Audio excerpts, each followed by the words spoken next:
evening. It's 6:02 p.m. on Wednesday, June 17th, 2026. And I'm calling to order the regular monthly Board of Trustees meeting for the John Jermain Memorial Library. So we can begin with period for public expression. Is there anyone on Zoom? No. Okay. Okay, I'm sure everybody's had a chance to review the minutes. So does anyone have any questions about the minutes? Motion to approve. Make a motion. I'll say. All in favor? Aye. Any opposed? A motion passes, the minutes are approved. Okay. Report from the Friends. So the Friends of the Library had their last meeting before summer. They do not meet in July and August. They passed a resolution and have since presented me with a check for $4,000 as their donation to the library. So thank you very much to the Friends of the Library. They also are scouting locations for the fall luncheon. They're going to continue with the off-season lunches in and around the Sag Harbor area, which they're very excited about. And then also, I think I mentioned this at the last meeting, but in memory of and celebration of Diane Lewis, they, and it's part of the $4,000 that they donated to us, paid for the Sag Harbor Reads books, which is a book called Return to Sender by Julia, thank you, Julia Alvarez. And those are available in both English and Spanish now. That's great that they can. Yeah, it is great. And then once they're Lots of wonderful things. back in September, we'll do the big check picture with them. Yeah. And good thing there's turnover of restaurants on the East End, Yes. because they'll always have somewhere new to go. That's true. They said last one wasn't very good. Not a great place, but whatever, they did it. Attendance was low. Oh, attendance was low. They were having issues with Eventbrite. But I think they're gonna switch to something else. To be determined. How does the library thank the Friends. Yes. So what we do when we thank the Friends is we do the big check photo. The other thing we do is mention the things that their money goes towards when we put it towards those things. So Emily at the summer kickoff was tasked with letting everybody know that the Friends pay for Mr. Softy. What we usually do is make sure that the money that the Friends gives us goes to something sort of big and splashy where there's a crowd, and we can, sort of point out and be like, this was paid for by the Friends of the Library. So Mr. Softy and the summer kickoff and the entertainment for that is one thing that we consistently use that Friends money for, because it allows us to put the Friends of the Library and their good work in front of our parents and caregivers and children. And then also, we try to find something teen related that we put the Friends money towards. It's usually related to Battle of the Books. And then something else for adults, but we do our best to make sure that we sort of spread it around so every different sort of audience in the library knows what the Friends do, and then we usually thank them in the newsletter following their donation, and that's where that big check sort of comes into play as well. And we invited them last fall to our reception. Yes. For heavy hitter donors. Yes. Is there any way to get this in the Sag Harbor Express or Sag Harbor Neighbors, We sure or can. just, for those who aren't necessarily, I'm sure Yeah. they're all looking at the newsletter, but to broaden their reach, I can always send it. It doesn't always mean it gets covered, but I can try. like the check Yes. picture. Yeah, so again, that would be more towards the fall, but we will try to do that, yeah. I can do that. Very impressive that They do, I know. And a small group can. all from $15 lunches. Yes, Like making $15 a head. yeah. Yeah. Amazing. They Very are a impressive. little bit concerned that they are going to have to raise the price just because food costs and fuel costs have gone up, that they've got a little, not pushback, but some of the restaurants were kind of like, to try and stay in their price point is getting difficult. Or they're gonna also try to maybe have them give out less food. Yes, yeah, so That'd be all right. Yeah, Yeah, it's it's a lot of three food. courses is a lot for Yeah. lunch, so, and Yeah. that gets expensive if you Yeah. eliminate an appetizer. But Pat is a good negotiator. She is Yeah, great. She's amazing. Yes, she'll get it done. She'll get it. Okay. Yes. All righty. Friends of the library report. Nice. So now we're going to skip over treasurer's report and jump right into director's report. Okay. Yeah. Get all the way to my director's report. So I have a little bit of show and tell from our children's librarians. They sort of finished up a lot of their end of the school year stuff, so we have a lot of kids coming to do visits to the library so that we can remind them that the library exists during the summer and, encourage them to come sign up for summer reading and all of those things. We also are finishing our pre-K visits for the year, including we go see the classes at the Bridgehampton Child Care Center. So all the kids made very adorable. I'm really sorry. There's a silver Honda across the street with the door wide open. Someone's gonna hit it because the door is like wide open. Where's the door? I don't know. I'm sorry to interrupt. I don't door to get taken off. Okay, sorry. Thank you. That was good. Oh my goodness. Apologies not necessary for that. Okay. So very cute. And I'll hand these around. They all made us thank you notes. So thank you, John Jermain Library. I love you. Thank you. We think this is a picture of Ginta. So it's adorable. So, feel good, adorable things, right? Summer is finally here. We're ready to kick off and unearth a story, which is our summer reading theme this year.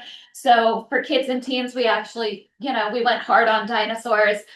For adults, we've gone with more of a gardening theme in terms of our summer reading prizes. The other thing is we are once again participating in the Suffolk Cooperative Libraries Tour. That starts July 1st. And everyone in library land knows that my child is still very much a dinosaur kid. So we got the coolest dinosaur. We got the T-Rex as our official dinosaur or prehistoric creature in Suffolk County. And what happens is once they find our T-Rex here, you fill out your passport, you get a sticker, but you get your official prehistoric creature trading card. And each of the 56 libraries, each one has a different prehistoric creature trading card that you can collect, kind of like Pokemon. So that's sort of the thing this year for the tour. And Are there books that go with it? no, it's just come visit the different libraries and see Well, what's they don't have a going little on. passport book anymore? They're still gonna do the little passport book. And it's a sticker you add this year instead of a spot that you color. And then there's raffle tickets for every, 5, 10, 15, 25 libraries you visit.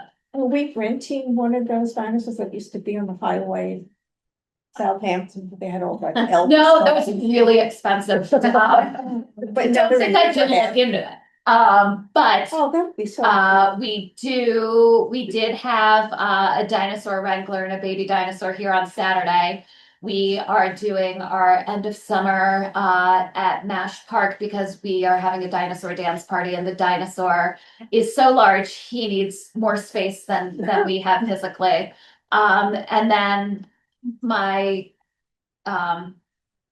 really embarrassment of riches when it comes to dinosaur costumes, inflatable and otherwise, will be making various appearances throughout the summer. Do we have a date yet, Mark, for this? Yes, Do we? yeah. Oh. Do I know when it is No, off the top of my head? Yeah. August. I mentioned it. So we're excited. John. I know, John. John,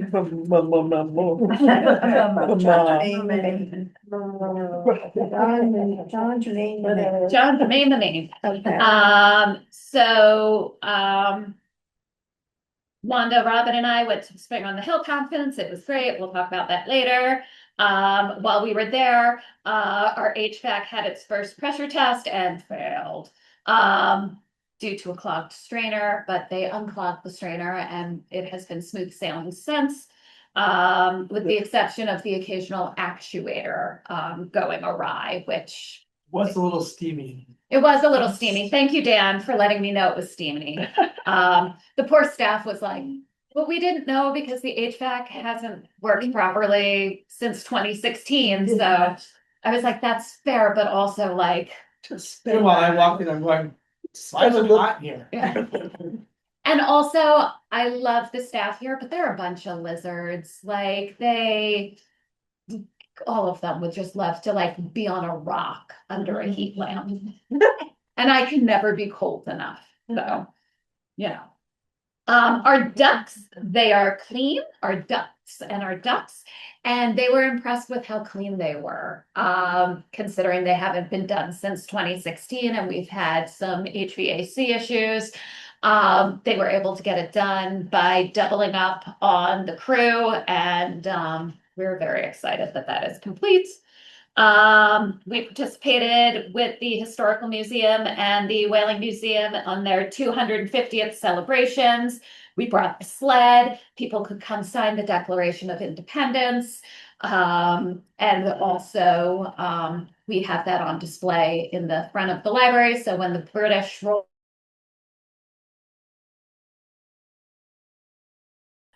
we participated in the Pride Parade again this year. Again, we had one of the biggest floats. It was very exciting.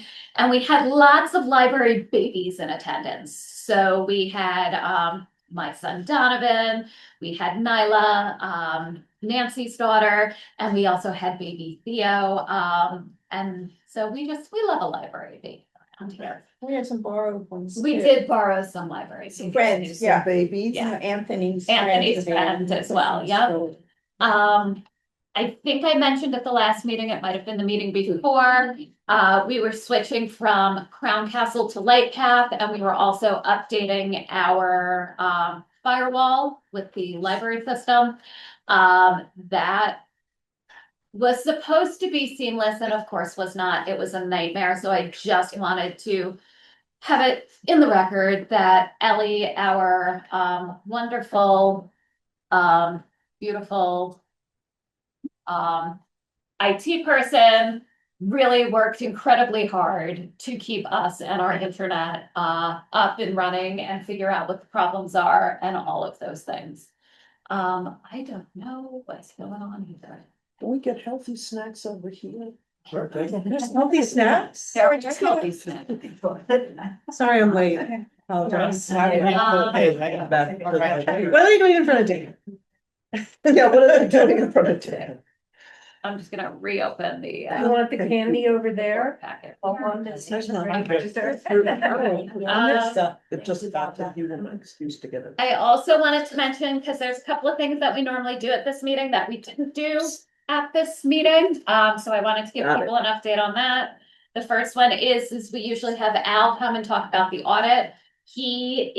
So as part of his job responsibilities and keeping his certification and his ability to be a CPA and audit people, he gets audited every 3 years. And that's this year. And it just happened to mesh with the time he normally presents our financial statements to us. So hopefully he will be here in July to do that. The other thing you usually see in June is a first draft of the budget because we have to adopt it in July. That did not happen for a couple of reasons. Number one, I usually like to have those financial statements at least in draft form to look out when I'm working on the budget. But I did not have them. The other part of that is I was still waiting for outstanding money from the school district, which has since come. I was just waiting on a couple of other staffing things. But I have been working on the budget this week. The finance committee we'll have to come together and meet and discuss the budget. And then we will have to adopt it in July so that the amount can go in the public notices, which are legally required to start 45 days before the election and vote, which falls before our August meeting. The election and vote falls when? September 24th. Oh, you said before our August Yeah. meeting. Well, Different- 45 days before our August meeting All right, I is just, when the public notices have to go out. thank you. And then in terms of library advocacy, New York State has a budget, libraries fared okay. The thing that really is a win to us is the Cultural Education Stabilization Fund. Because Cultural Education Department of New York State includes the State Library and the Division of Library Development. Freedom to Read Act has passed both the Senate and the Assembly again. It's on Governor Hochul's desk. She needs to sign it. Last year, she waited till the last minute to veto it. So, I don't understand that. But we can talk about that later. Conversation. I have, you know, You have the inside track. I have the inside track. So hopefully, it passed with a much wider margin in both the Senate and the Assembly this year, and there were some changes that were made. That I think made it more amenable to some other groups that perhaps have the governor's ear. So hopefully it will pass. But reach out to her office. Also, if you could tentatively, if you are around and you are available, save the date for August 13th around noon time. And you feel like traveling up island. What day of the week is that? It's a Thursday. It's a Thursday. The Suffolk Cooperative Library System is putting together a legislative brunch, because it's gonna be noon-ish, with the Suffolk County representative from Governor Hochul's office.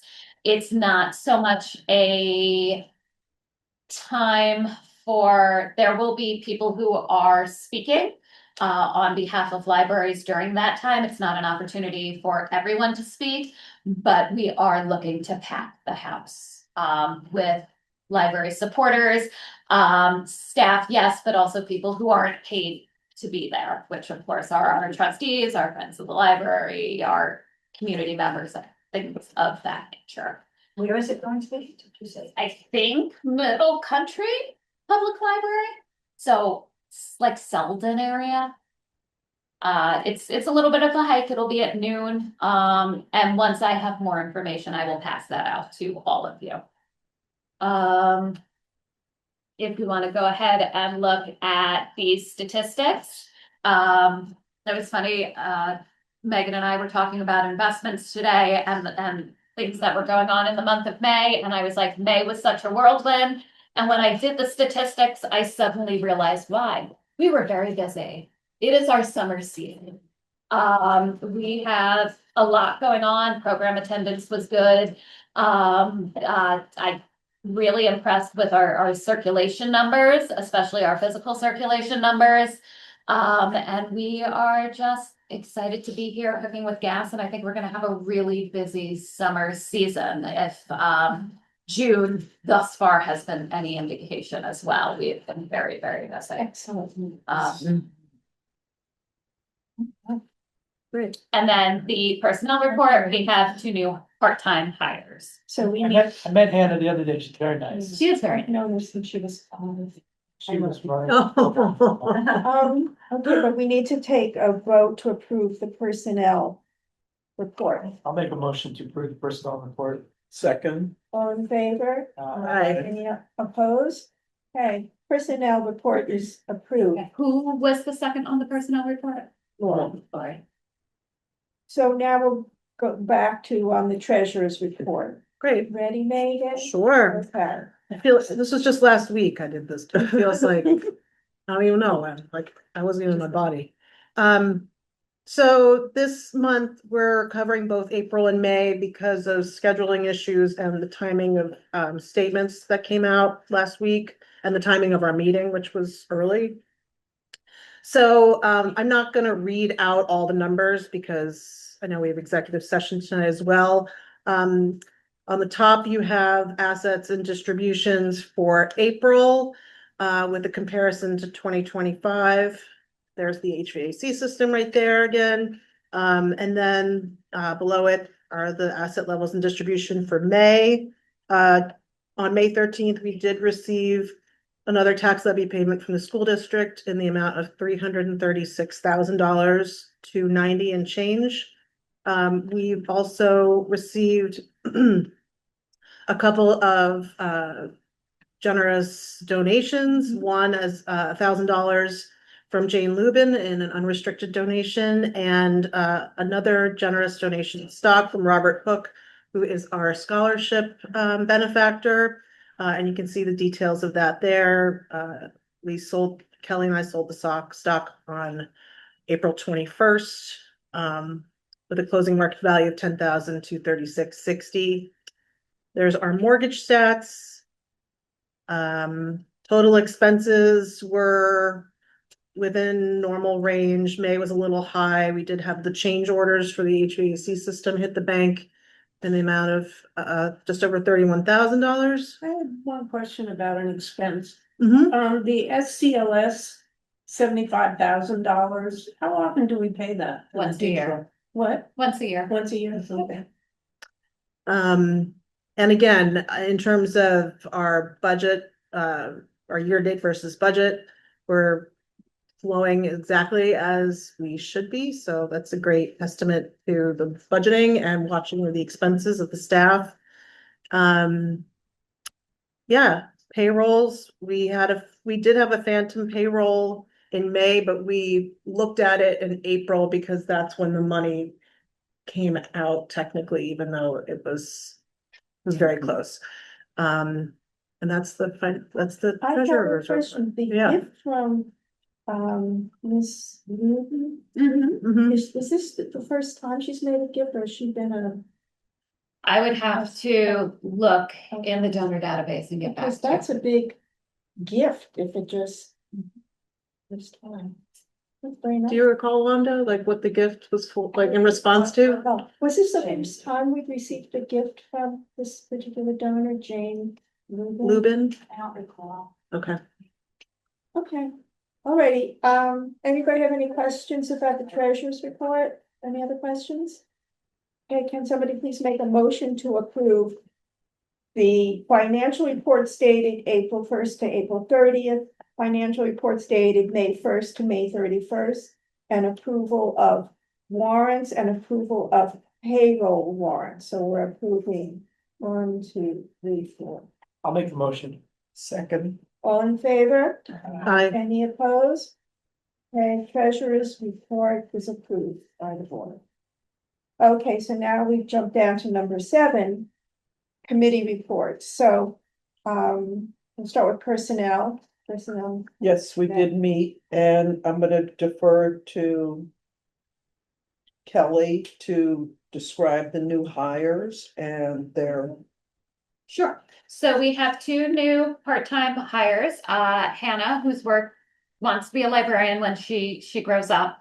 I say that as I'm still, I want to be a librarian when I grow up too. And so she had come to us about a potential job in libraries.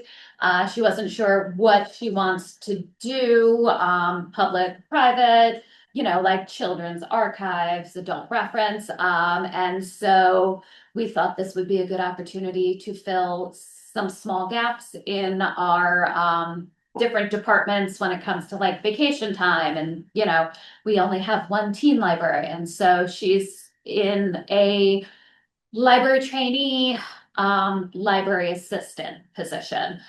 We also hired another woman, Lauren, who sort of retired and moved out here. She is a former teacher assistant from the great state of Vermont. And she is working at our circulation desk. And again, it's just helpful to have an extra body, especially somebody who's working part-time. Because every so often, you know, when we have vacations and illnesses and things of that nature, it's nice to have another player on the team to make sure we have proper coverage. So they're both about 18 hours a week. And does Hannah, because she's all over, report to you, or does Yeah. she report? Everybody really Every report to report me. to you. And are they both like for the summertime or they'll continue? So Lauren is here throughout the year. Hannah is hoping to go away to library school. So she's given me a commitment through January of 2027, which I just sort of see as an opportunity to convince her to do library school locally, and maybe work for us. Because we always like to find talented people and keep them. And she's from here. She's isn't- from here, Yeah. yeah. So Is she gonna do postgraduate work or is this? this would be master's degree. Okay. So So master's in graduated. library and information science, yeah. She This can would do be it- like a second career. She can do it online also. 'cause She that's can, what My yes. daughter did. I think she was hoping to go in person.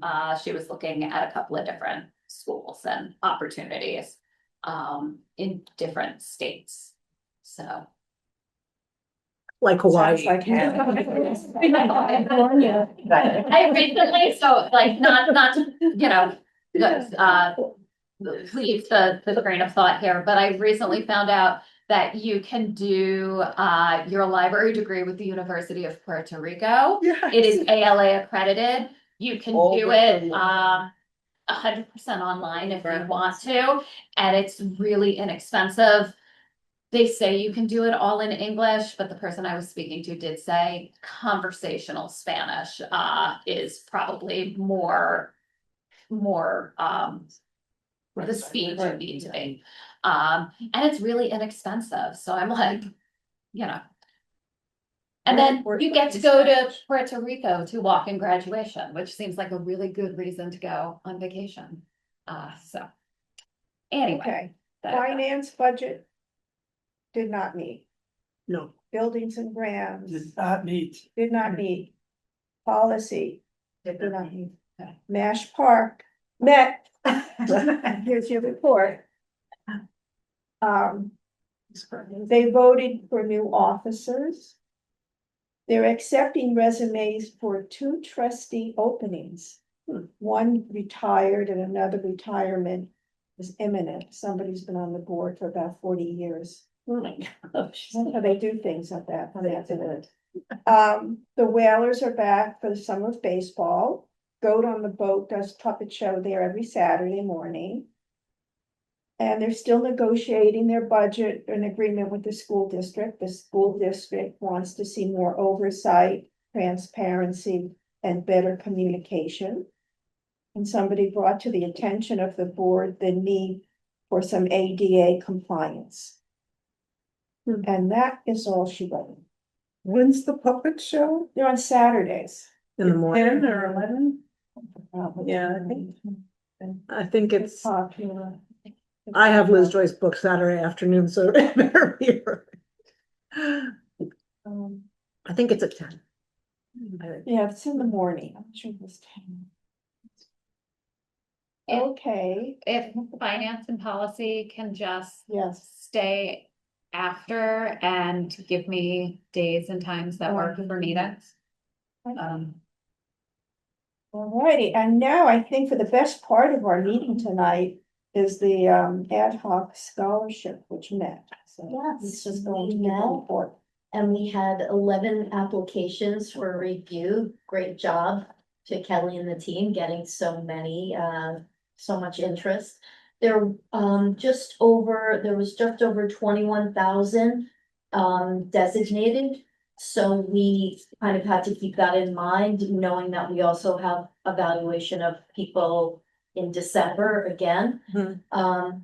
So we are recommending, 3 applicants to each receive $3,600. After providing proof of enrollment for the programs that they told us about. The first is Thomas Little. And he is, will be attending a diagnostic medical imaging program at Toro College. The second is Alexandra McLaughlin, who is doing a Waldorf handwork teacher training certification.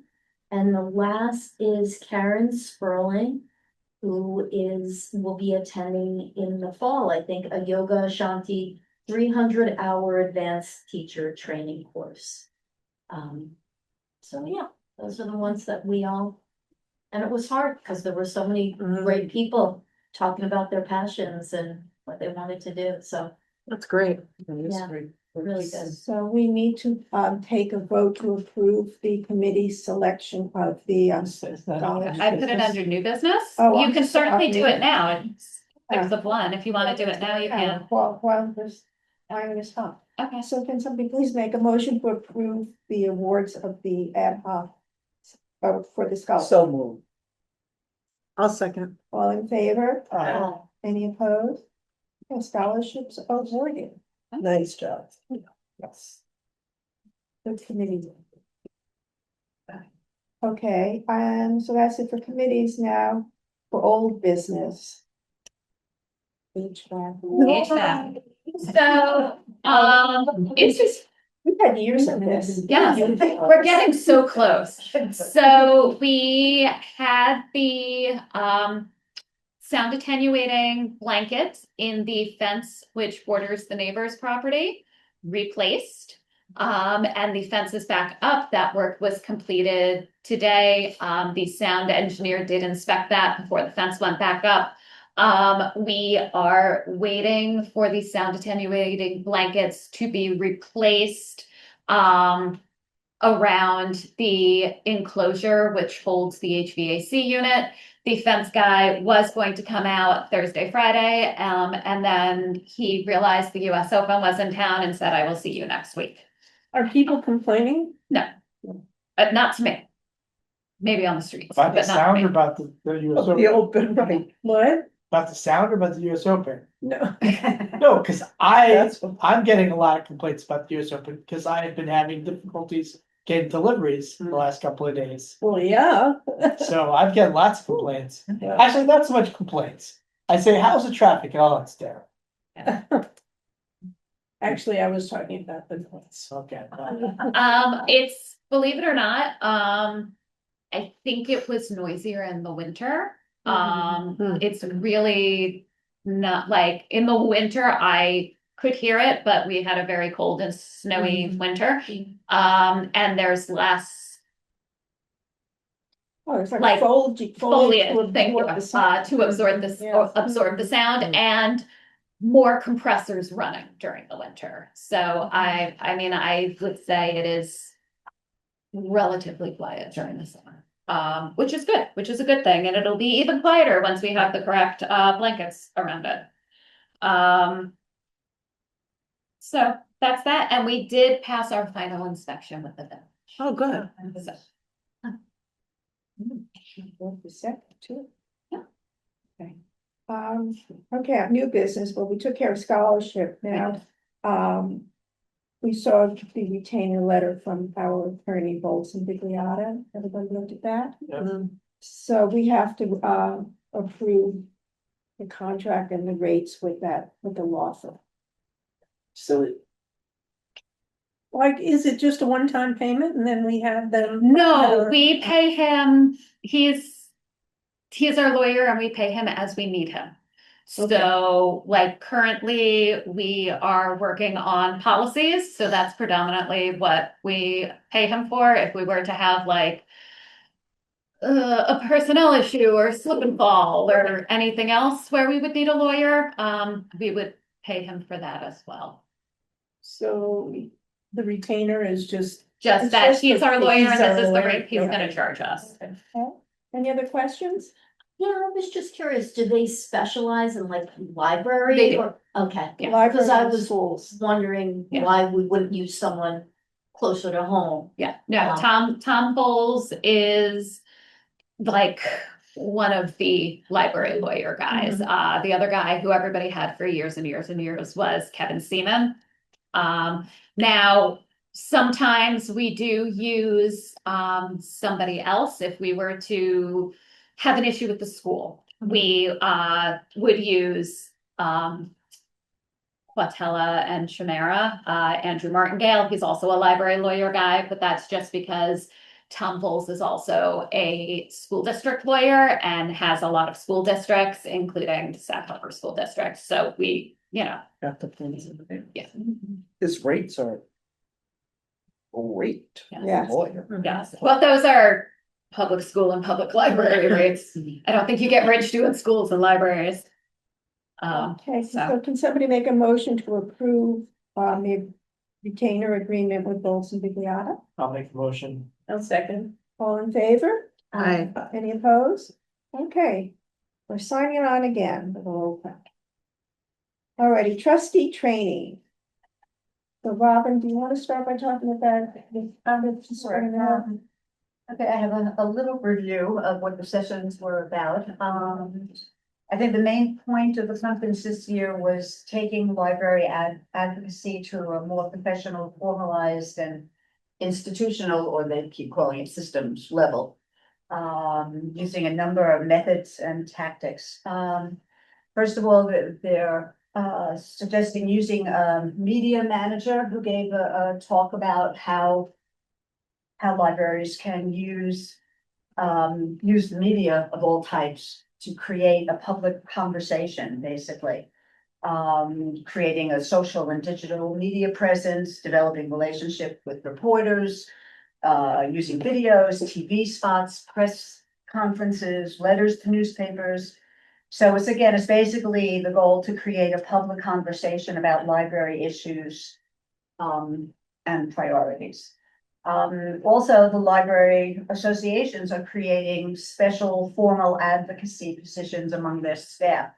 So there are state librarians who work in government reviewing bills pertaining to library issues, working with the legislators on all these issues. Yeah, that's kind of interesting. And then the various organizations, SCLS, RCLS, NILA, have created staff positions just to do advocacy work at a system level or the organization level. And this includes training about what's happening with regards to libraries at the federal, state, and local levels, tracking bills and voting by legislators, establishing relationships with legislators to create lines of communication about library issues. Some of the issues that are being followed, which are kind of interesting, are content censorship, especially now gender ideology, parental rights and restriction of kids' access to certain books, legal obscenity, ebook funding, freedom to read legislation, AI issues, protection of library workers. So all of these topics and more are considered now to be more successfully handled at the level of state associations rather than by individual libraries.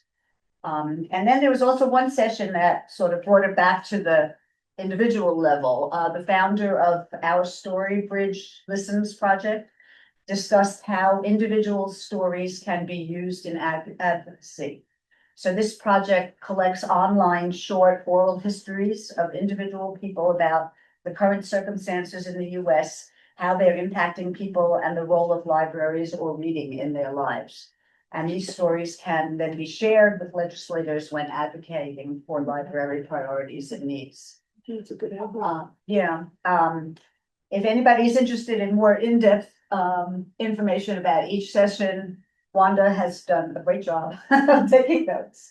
And she graciously said that she would share it with anybody else who's interested. And there's some links in there to some of this stuff. I'd like to see it. I'd like to know about the breadth of stories that are being shared and like the corners of our lives that libraries are Is there a link? Can you like There sign is. into It's the in thing? our story bridge. Our story bridge, yeah, let's. I will, go on the NYLA website and, get the slide decks for all the presenters and I will share them with all of you. Thank you. As NYLA members, you should have access to them, but I will make sure I get I them thought for you you. did that, no? Not for the Spring on the Hill conference, Okay. but I'm happy to do that. Yeah, it's called our Story Bridge Inc.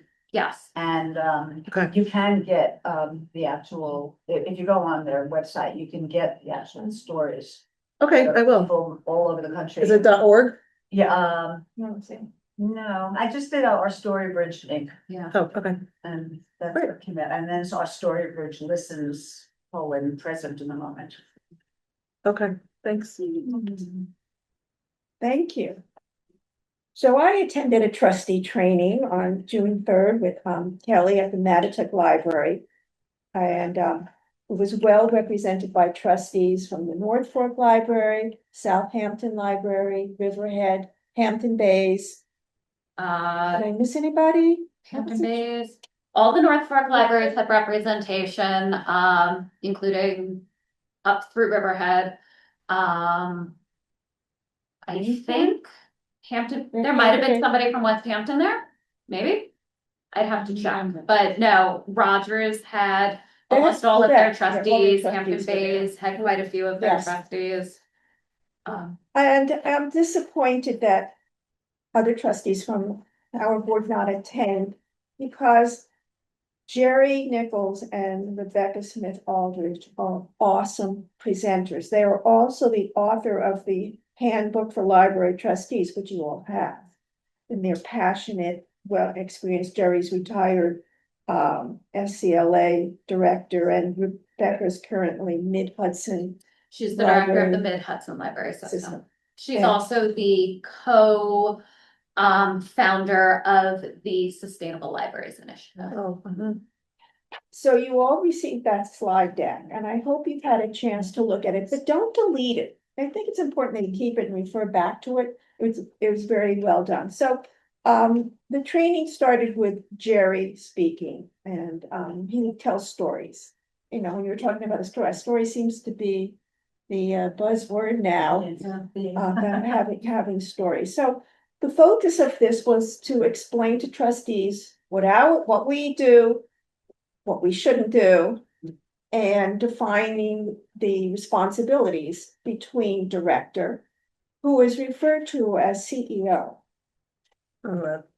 And I think that's an important recognition and distinction, and maybe moving forward, we can adapt that title for, our executive director.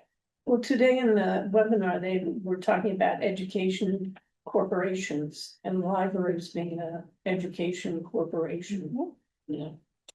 So anyway, it was really important because they really set everything straight as to what we do, what we don't. So our job as a trustee is always to act in good faith, be loyal to the institution, comply with the law, provide fiscal oversight, which is probably the biggest job that we have. Hire and work with the CEO, because the CEO, Kelly, is the sole employee of the board. Kelly hires everybody else. We have no input in the hiring of other staff members. We don't interview, we don't look at resumes. That's all done by the CEO. We have to advocate for the library, and I think we all do that. Well, it's like being an apostle out there spreading the good word about what our library does. And plan for the future, which really is a big topic, and I'll come back to that. So, I mean, it's all about the public good. We want to work to improve society and protect the rights to education, literacy, and intellectual freedom. Making good choices for the environment, choices that are economically feasible, and treat all people. So pretty easy for us to do. There's nothing really choppy there. But primarily our responsibility is as a fiduciary one, and accountability. and also responsibility for the physical plant, the building. The CEO's job is to manage, ours is to govern, okay? We govern, we're responsible for policy, that's our biggest responsibility. The CEO is the manager. So planning for the future was really a big topic of conversation. As weather patterns are changing here locally on Long Island, we're seeing more severe weather incidences. Like you all recall what happened at Smithtown Library when we had those torrential rains a year ago. It flooded out their lower level, which housed their archives. And if you saw it on TV, it just looked like a river just running through it. So we have to be mindful, and how can we prepare for this? And are there issues with our physical building that we need to be aware of? So yeah, that's really going to be a key moving forward. Having money available so that if we have the expenses damage from weather, that we can deal with that. Then Rebecca, and of course he told lots of stories. He's a good storyteller. And then Rebecca spoke mostly about sustainability, which is being environmentally sound, socially equitable, and economically feasible. And the importance of a strategic plan to build a sense of community beyond the library walls. Okay, I mean, and we have a strategic plan. I know that we have to revisit that, and it's always evolving and changing as the community changes, the needs change, the world around us changes, so we have to be aware of that. So we want to create an environment where we do good work together with our library staff and our community, and have fun. I mean, it's not just nose to the grindstone, but we really want to make sure that our community finds this a welcoming place and that everything we do for them is to their benefit. She did close with an interesting comment. The World Economic Forum, more familiarly known as Davos, they do a 2-year plan, a 10-year plan, and in their 2-year plan, they had moved, climate change, right, was always on top of the list, and climate change, extreme weather events, and then after that came artificial intelligence, but now that's been bumped up ahead of climate change. The use of AI and the misuse of it is now number 2 on the list for the next 2 years projection. Number one. No, it's not number 1. Okay. It's been moved ahead. Geoeconomic confrontation is number 1. Misinformation and disinformation is number 2.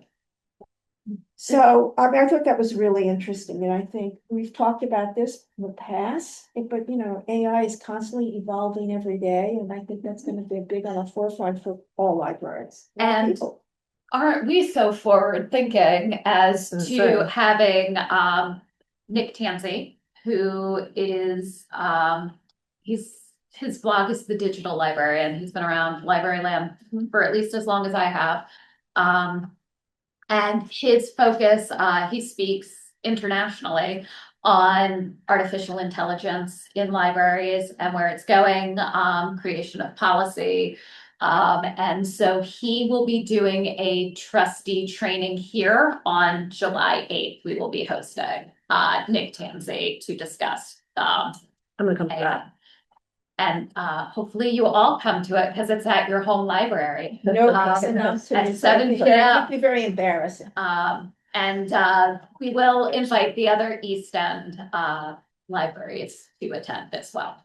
Are we inviting the Norfolk Library? Yes, so this came out of Zone 1, which is the North Fork and the South Fork, wanted to provide more trustee training opportunities outside of Kevin coming to discuss roles and responsibilities. And so we picked 3 places on the North Fork and 3 places on the South Fork, sort of far, middle, and west. On each fork, there'll be opportunities for trustee training over the next 6 months. The one after the July one, the one that will be in August, we're hoping to have in Greenport at 7 a.m. meeting on the information for that. But Nick Tansey's a great speaker. He's very knowledgeable. One of the things we do really need to start thinking about is, and we've had these conversations here, policy related to artificial intelligence as it pertains to collection development and AS SLOP, as it pertains to use by the staff in answering questions or creating publicity or flyers or things of that nature, because it's something we should be thinking about. I can't stand all the AI Flyers, they Oh all, my God. that they makes me make crazy. Actually, at the conference we went to, Spring on the Hill, the media guy who spoke at that conference made a point of saying, like, the worst thing like a library can do or an organization can do is to use like that AI flyer sort of thing, because everybody knows it's AI and it just comes across as sort of lazy and like not your best foot forward and not great messaging. So yeah. So can we move on to the patron privacy? We can. And so I'm gonna use part of a slideshow from when I did this presentation on patron privacy at the NILA conference in 2023 with a colleague of mine, Betsy Helborson, who is the director of a library in Leroy, New York, which not only has a wonderful director named Betsy, but is also the home of the Jello Museum. Wow, I love that. But yes, and it's a cute little museum right down the street from the library. So I pulled out a lot of the slides. This was an 1.5-hour program. I'm not going to keep you here for an 1.5 hours. I'm also not going to give you all of the glitter related content. I will give you enough of it so you know why it's so shiny. So here we go. So why are we talking about patron privacy and glitter? One of the reasons we're going over patron privacy law is it says in our strategic plan that I review it with the board and the staff every year. So we're reviewing it with the board tonight. The 2-minute version of why this is related to glitter is that during the pandemic, if you were spending a lot of time on TikTok, which was when we all found TikTok, we learned that there was a worldwide glitter shortage. We also learned that all of the glitter in the world pretty much is produced in New Jersey by 2 different businesses. That figures. I remember that and article. Everything, yes, it was a New York Times article, and everything about their operation is top secret. I will send you this slideshow. This is a link to the TikTok video. There's a woman who does PowerPoint presentations for her husband, and she puts them on TikTok, and she did this PowerPoint and it was hysterical. So first thoughts, obviously, what is the biggest industry, that the biggest consumer of glitter? Nobody knows. They will not release this information. And also, why is the glitter industry doing a better job of protecting patron privacy than our circulation desks, than our libraries? Especially when in New York State, we have library law 4509. So these are just links that I'll send you again to enjoy later. But it is the New York Times article where we learn about glitter. There's a Wikipedia about it, and then there's also a documentary. We went deep on this. So fun facts. What we learned is they don't want, like, the customer who uses glitter, of all the things we learned, is they don't want anyone to know that it is glitter. Henry Rushman is the guy who invented glitter, was actually recruited by the US military for his precision cutting skills and worked on the Manhattan Project. Glitter can enter the ultraviolet spectrum, which means humans cannot see it, but animals can. And also they feed it to animals to track them by their poop. Also, let's see. Is this, also GlitterX would not return my many calls and emails that I made in preparation for when we did this slideshow. So what can we learn? Big Glitter will politely tell you that what they can and absolutely won't tell you what they can't. They will not take your calls to discuss their clients. They are unapologetic and steadfast of their protection of their patron privacy, as should library employees and library trustees. And they are protecting the privacy of their entire industry, not just their one client. So here's where it relates to libraries, what everyone should know. New York Civil Practice Laws and Rules, Library Law 4509 states, library records which contain the names of personally identifying details regarding users of public, free association, school, college, university, library systems of this state, including but not limited to records related to circulation of materials, computer database searches, interlibrary loan transactions, reference inquiries, photocopies, title reserve requests, use of audiovisual materials, attendance in programs, films, recordings, shall be confidential and shall not be disclosed, except that such records may be disclosed to the extent necessary for the proper operation of a library, and shall not be disclosed unless upon the request or consent of the user or pursuant to a court-ordered subpoena.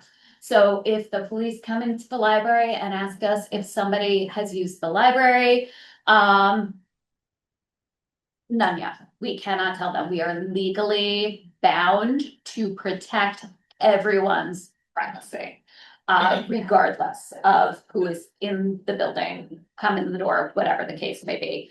They do have to provide a court-ordered subpoena. When we talk about records necessary for the proper function of the library, so that would be, you know, we want your contact information if you're going to attend a program, so we can send you a reminder. We want your library information so that if you did not return materials, we can send you a letter and say, please return this item. Some of the things you might not know as trustees, but it's important to know, the way our circulation system works is once that book is checked in, it is no longer on your account. We don't know that we know that you're the last person who had it out, but once it gets checked out by somebody else, we don't know who has it after that. We only keep the record as long as we need in order for us to do our jobs. So another fun example of this is we used to have, you know, like before everything was automated, everybody filled out these cards, right? And you had your name and your phone number and your email, and librarians wouldn't throw away these cards. It's actually illegal for us to keep them because once all of your information is in the computer, we no longer need that information. And so those records should be destroyed. Standard procedure. It should be standard procedure. Yes. So the too long didn't read version of 4509 is we do not share patron information, full stop. Why? So this is from ALA. So all people, regardless of origin, age, background, or views, possess a right to privacy and confidentiality in their library use.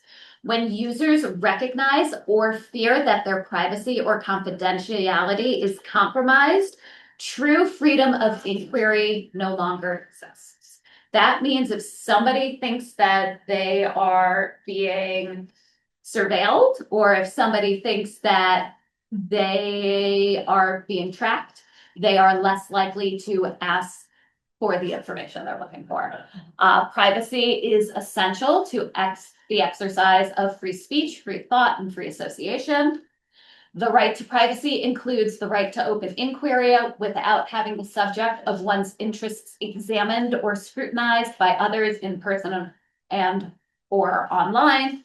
And Article 3 of the Code of Ethics of the American Library Association states that confidentiality extends to information sought or received and resources consulted, borrowed, acquired, or transmitted, including but not limited to reference questions and interviews, circulation records, digital transactions, inquiries, as well as records regarding library use. Existing ALA policies affirm that confidentiality is crucial to freedom of inquiry.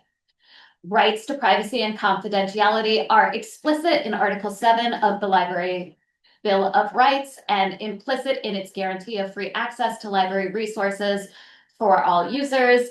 Every year, this board readopts the Library Bill of Rights, just as a reminder. So the rights, as per ALA, lack of privacy and confidentiality has a chilling effect on user selection, access, and use of library resources. All users have a right to be free from any unreasonable intrusion into or surveillance of their lawful library use.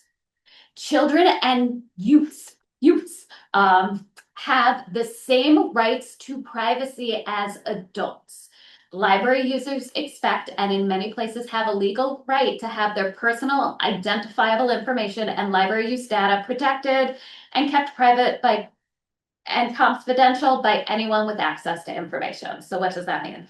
That means if you allow your child to have a library card and you allow them to use the library and check things out on their own, they also have the right to privacy. So we are not telling parents what materials their children have checked out. There's a little bit of common sense here. No 4-year-old is walking into the building by them, they don't get in the car, drive themselves here and, check out materials. Obviously, parents know what their young children are checking out. But in terms of children who are old enough to come into the library and check things out, they have the same rights to privacy as everyone else. Are you giving this information to parents when they are coming in with their kids? When a parent comes in and wants to get, say for a 5-year-old, a library card, are they, I think if this is so, parents should know, and the same if kids are coming from the school to get a library card with their class as a field trip, I think parents should know So this information. again,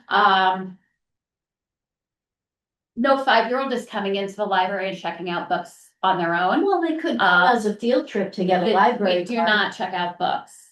They come as a field trip to get a library card, but Yeah. they need their parents' permission to get the library. And this is disclosed to the parents. To the parents, when parents come in, when parents come in and get a I'm library saying card. like, if I'm gonna sign a permission slip for my kid to come to the library and get a library card as a kindergartner, am I, being, am I getting this information? Are you getting this information? I think it's important for parents to know. I mean, probably not. We can always look into that. But again, kindergartners, right? There's a little bit of common sense here.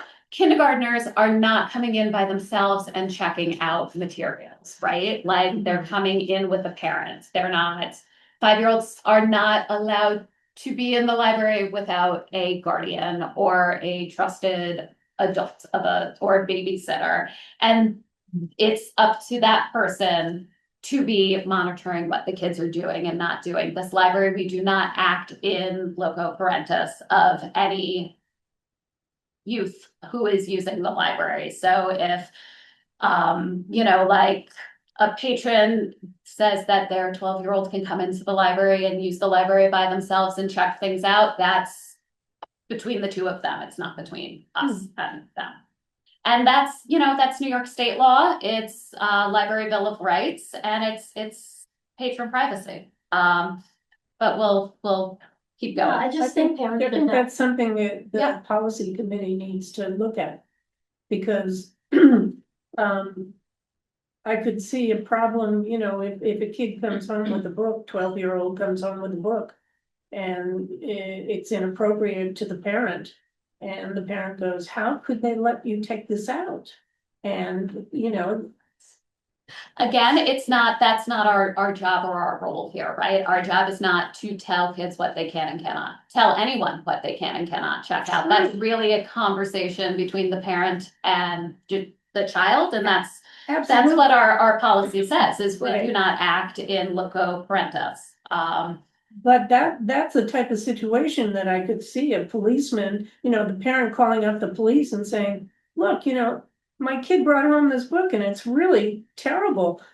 I want to find out, what's going on. And the policeman comes here and says, and, it builds up. I don't know, I could see But I don't that. know how much is in the, I mean, I think it'd be more of like a philosophy disagreement rather than like something really like you don't have porn in the library. No. Do you know what I mean? Like but Well, it's a censorship issue. And Yeah. and that's the other thing, Yeah. right? That's what it is. So we're going over what the rules of yeah, 4509 are, and then also what ALA and says. And really, ultimately, it is not our job to comment or police or get involved in any sort of relationship between a guardian and a child. So if somebody comes in and checks something out,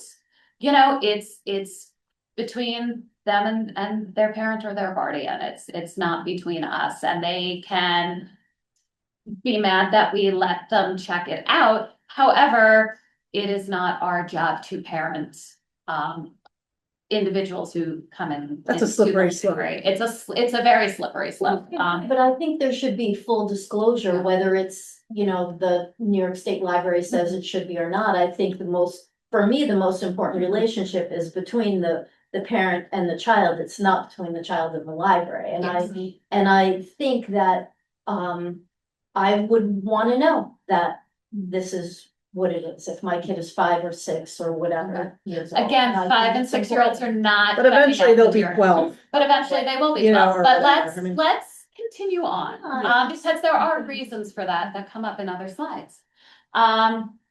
So libraries should never enact policies or practices that abridge a user's right to privacy, regardless of their age, ability, housing status, immigration status, involvement with criminal justice system, religious affiliation, ethnicity, sexual orientation, gender identity, and other forms of identity or status unless explicitly required by law. Even then, libraries should consult with legal counsel before abridging any user's right to privacy. So again, as per ALA, libraries have a responsibility to inform users about policies and practices governing the collection, security, retention, personally identifiable information. Additionally, users should have the choice to opt into any data collection that is not essential to library operations and have the opportunity to opt out again at any future time. So if you use the system, the online system with your library record, you have to opt in to keeping a list of all the books you've ever checked out, and that is yours and you have access to it. It's encrypted. I do not have access to it. The staff doesn't have access to it. That's data collection that you opted to.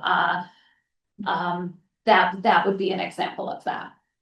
All non-essential data collection should be turned off by default, which it is in all areas of librarianship, and best practices leave users in control of as many choices as possible regarding their privacy.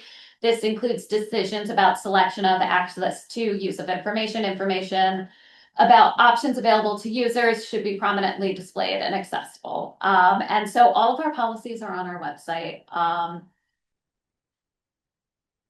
Let's see, law enforcement. So as per ALA, law enforcement agencies and officers may request library director records and data that they believe contain information that would be helpful in investigation of criminal activity.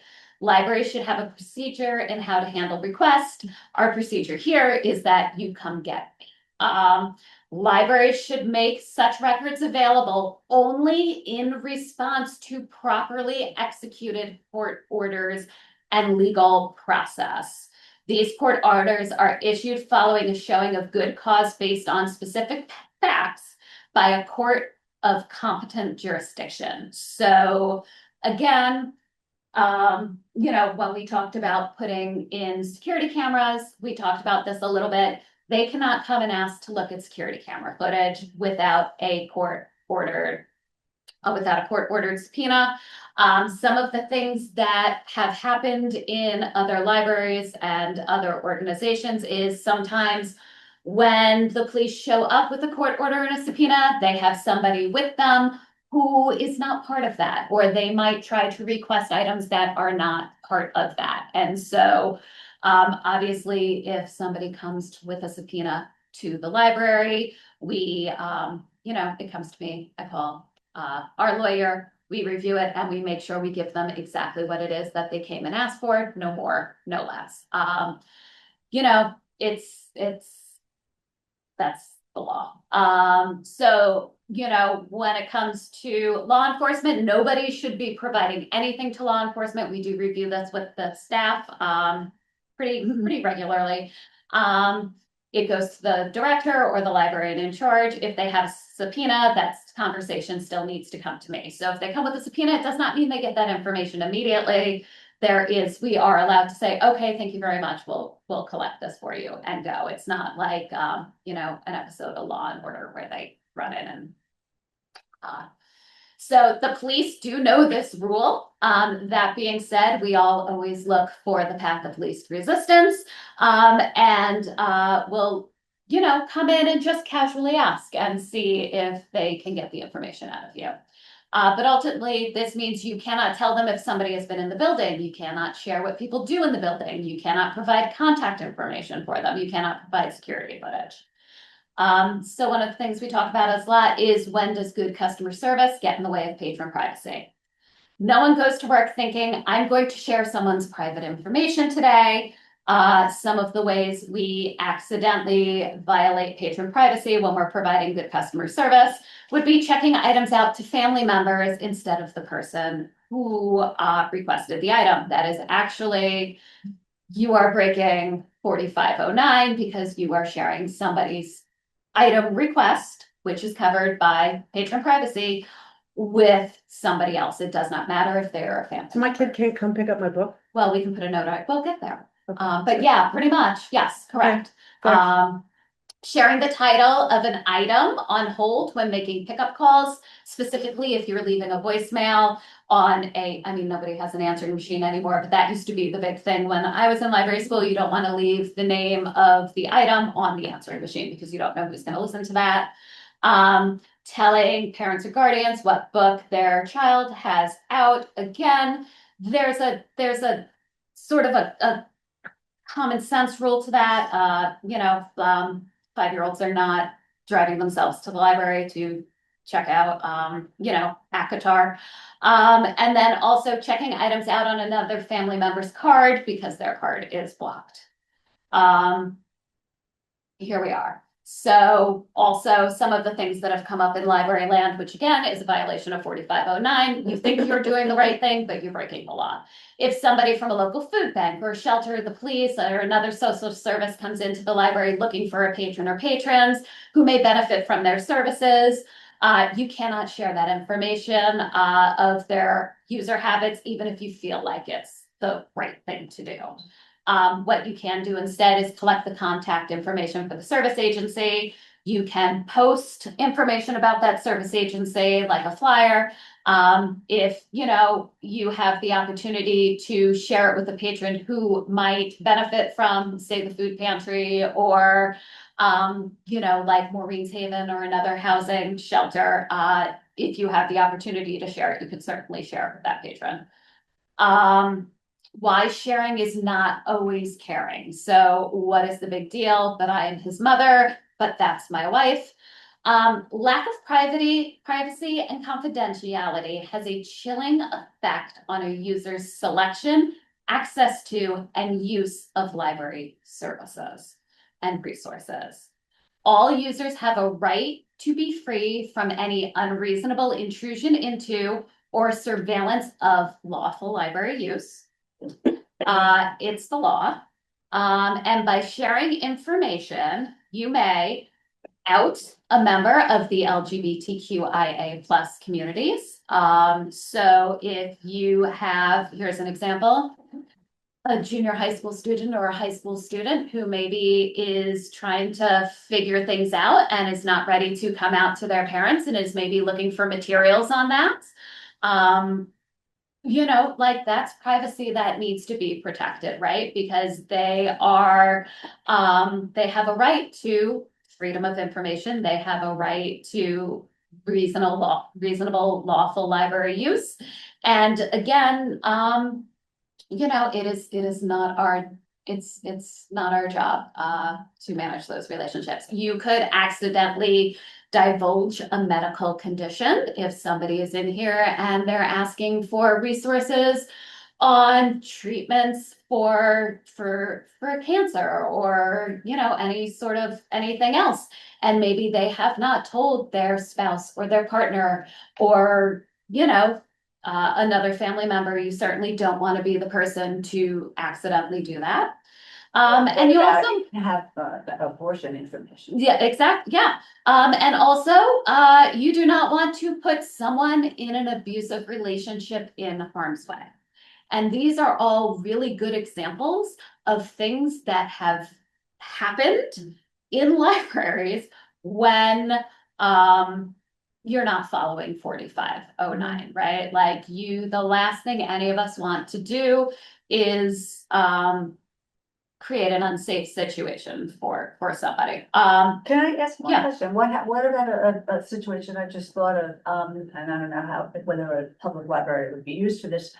You have a 16, 17-year-old kid who comes in and starts looking up things about making bombs or. So, I mean, Or anything like that. our filter, we, in order for us to get E-rate money, we comply with something called SEPA, which is the Child Internet Protection Act, which means there are filters on our internet and what you can get through our internet service. So it doesn't even have to be a 16 or a 17-year-old, even if it was an adult, you don't have can't get access that. to that information here. I would sort of flip it a little bit though. You know, what if somebody is asking for that information not to create it, but to try to figure out if they're someone they know or love is participating in some sort of thing, right? So another good example of that would be the physician's reference desk, right? So this was a big book, and the great part about this book is that it had pictures of all the drugs and what they did and what they were for. And so sometimes individuals, you know, would come in and look at that to see, you know, like if like a family member maybe mixed up their medications to sort of straighten them out and be like, okay, this is this, you know, to make sure their medicines are correct. Also sometimes, you know, if you find some bills in your house and you don't know where they came from, you know, to see if, you know, what they are, and, you know, then have that conversation. So small libraries and squishy gray areas. In small libraries, it is especially difficult to protect patron privacy. We often live and work in the same communities. We know our patrons by name and probably a little too much about them. And we also want to be helpful. How do we still protect patron privacy? So one of the things we do here is partner pickup. So we put a note on an account and we need the permission from the person. So if after this meeting you want Elliot to come and be able to pick up items for you, we can put a note on your account that says Elliot has my permission to pick up items. We have a lot of people in our community who have that note that a spouse can pick up. If that note is not on there, we usually, you know, we'll make a quick call to whomever it is and be like, hey, is it okay if so-and-so does but we want to do that. And then it's not a big deal after that, but parents clearing up kids' accounts, the easiest way to do this, like, oh, my kid, you know, your kid has like 5 books at home, have them check under the bed, have them check here, we'll renew them. Whatever the case may be. Hold pickup calls. Again, if somebody picks up and it's not the person who the book is on hold for, it's easy to say, Jess, there's an item to be picked up. And then often what we do is just a little bit of a fib, like, oh, I don't have the items in front of me. I'm just calling to let you know there is an item here for you. Also, the other thing is we come in contact with a lot of confidential information all day, every day. whenever it is making copies, printing out documents, checking out materials on sensitive subjects, or finding forgotten items in the library. You would not believe some of the things that people leave behind. And so a lot of us who have been in library land for a long time get very good at making photocopies of things and having no idea what we've made a photocopy of. I was also very good at faxing things without knowing what I was faxing. The other thing is sometimes our patrons like to overshare. Just because they have overshared with us does not mean we share that information with anybody else. And so what we just say is keep your hot gossip to yourself. Mostly because you never know who is listening. So even if, like we try to make sure any conversations we do have, even if it's like, oh, materials are missing or somebody has something overdue, we try to keep who that is, very, very quiet. And there we are. So always a quote. Downton Abbey, we all have chapters we would rather keep unpublished, and it is the library's job to help keep it that way. Goodfellas, if that's your vibe, never rat on your friends and always keep your mouth shut. And then something I've been known to say, snitches get stitches and end up in ditches. Back to glitter. So you probably already Googled it, and the biggest consumer of glitter is probably the US military. I don't think what it is. I don't think it is. I will tell you all after the meeting what I think it is. I think it seems a little too easy. Is it Disney? Is it Taylor Swift? The truth of the matter is, it is our children's librarians. And then just the final thought is, patron information is like glitter. Once it is out, it is everywhere. And so again, a lot of this is what 4509 is. Obviously, there are exceptions to every rule.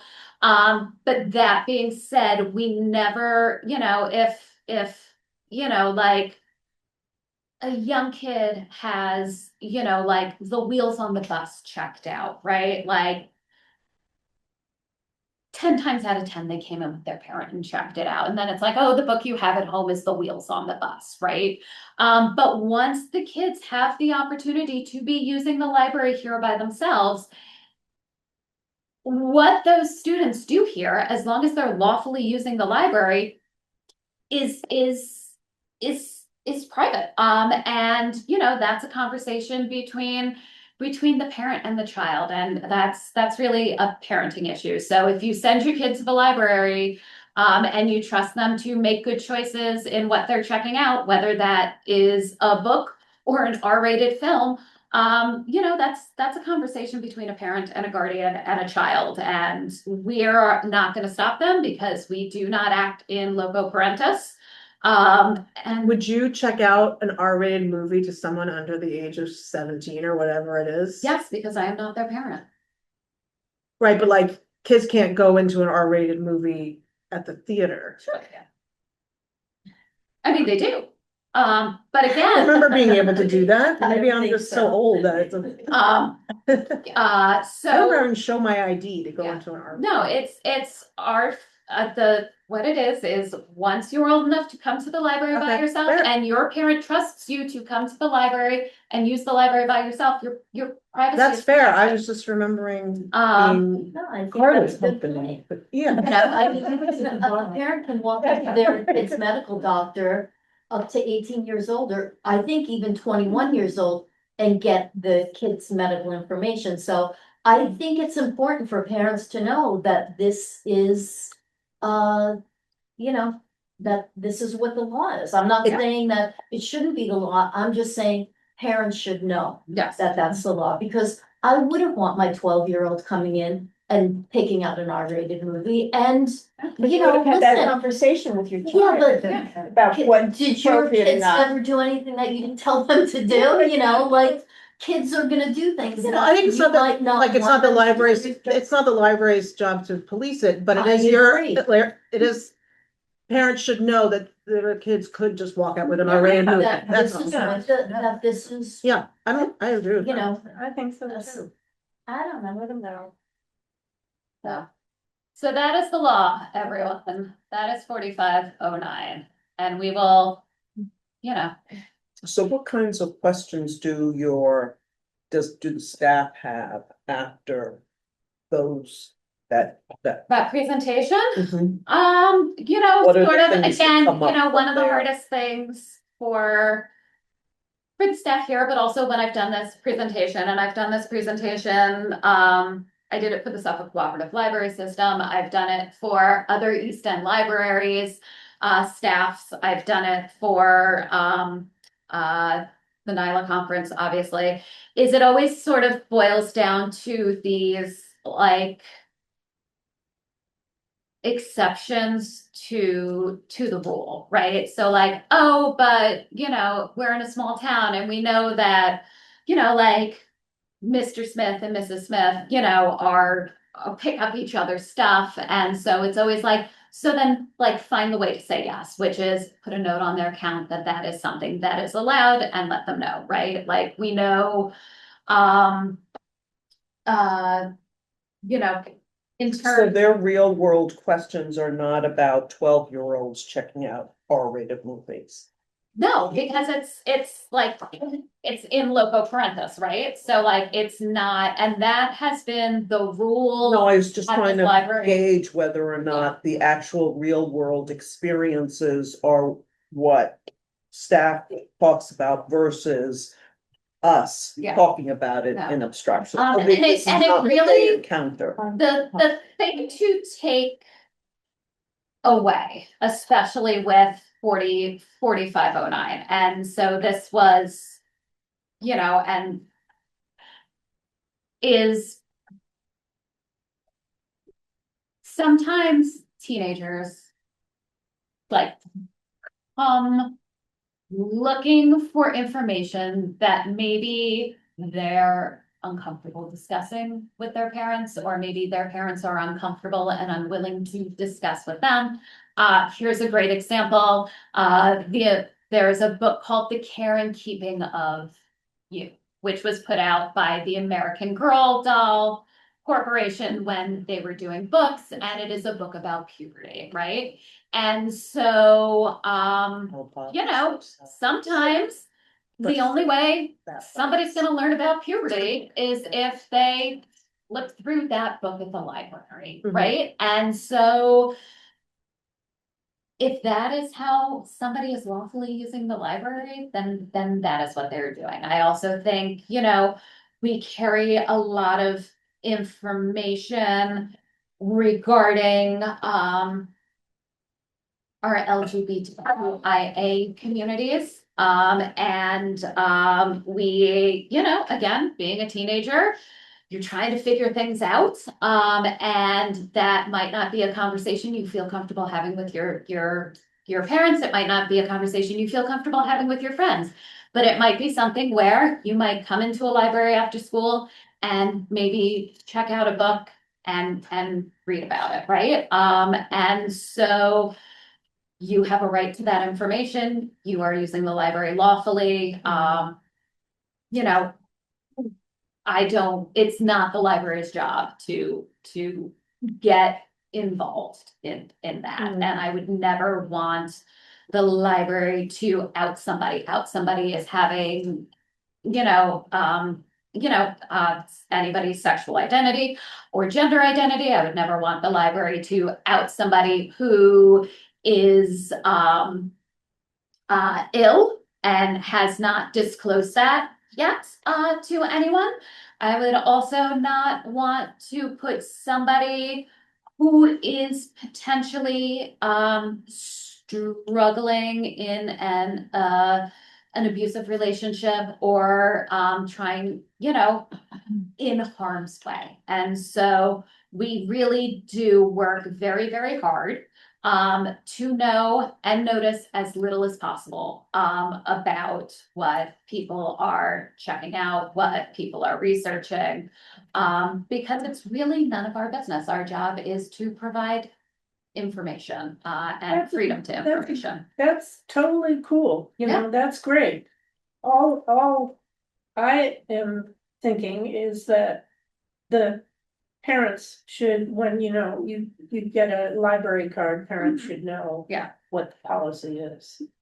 Yeah, we'll make sure that we'll do training and make sure that, you know, if somebody's, you know, once somebody sort of gets to that age, that, you know, what's on your kid's card is what's on your kid's card, you know, also. When the kids are little, their parents are the ones whose email addresses are on the card, right? Like, it's their contact information, so they're the ones getting notices of the stuff on the card, right? So.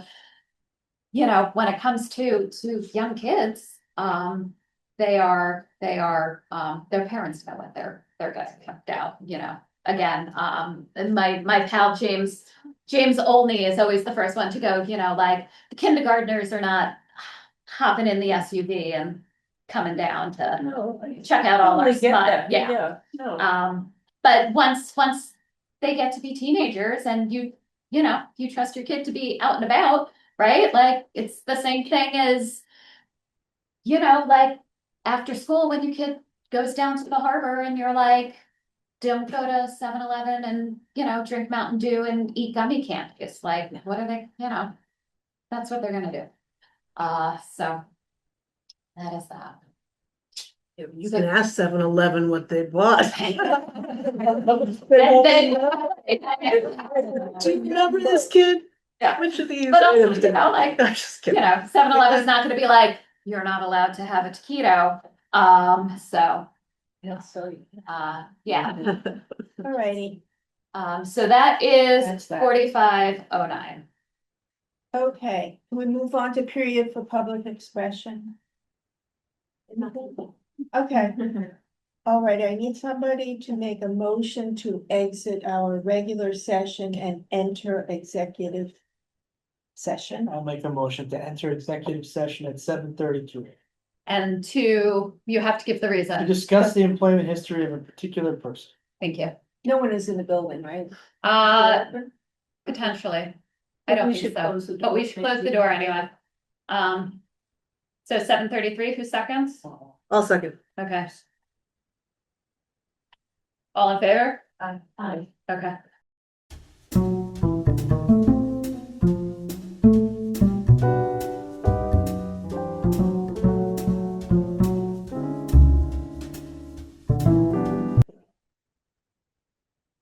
Okay, so 7:42 Two. PM, we have exited executive session. By full vote of the Board of Trustees. Perfect. Okay, would somebody like to make a motion? I'd like to make a motion to adjourn the meeting at 7:42. Second. All in favor? Aye. Anyone want to keep going?